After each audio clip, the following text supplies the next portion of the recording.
L'affaire Cahuzac va être jugée dans les jours qui viennent, et on se dit, alors est-ce qu'il est au-dessus des lois? Faut-il le punir de manière exemplaire, etc. Alors on dit, oui, mais alors il est le ministre il était ministre du budget, donc il devait être exemplaire, etc. Moi, j'ai des positions qui ne vont pas dans ce sens, hein. C'est-à-dire, je considère que justement, euh, celui qui est en haut n'obéit absolument pas aux mêmes lois que celui qui est en bas. Vous me direz, ah oui, mais c'est lui qui établit les lois, donc il doit les respecter. C'est une plaisanterie.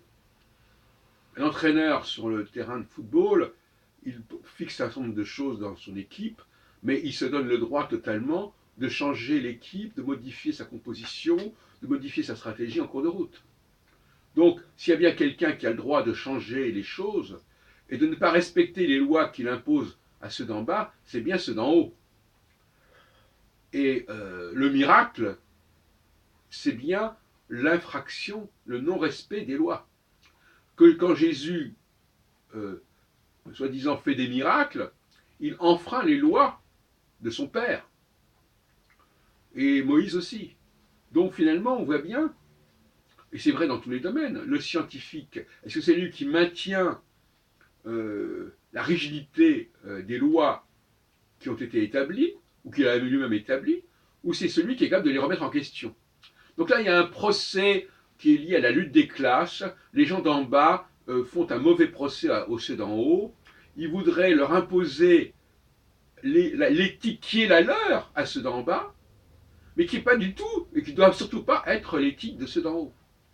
Donc voilà, finalement, je trouve ça assez minable comme débat, et surtout comme argumentation. Il faut absolument qu'il y ait une classe politique qui soit capable de prendre la distance par rapport à ce qui a été posé et imposé. C'est même le rôle de la classe politique. Et d'ailleurs, le propre de l'Assemblée nationale, en principe, c'est de pouvoir changer les lois qui ont été établies précédemment. Un pays qui n'a pas de capacité à changer ses lois est un pays qui est voué à la sclérose et à la décadence.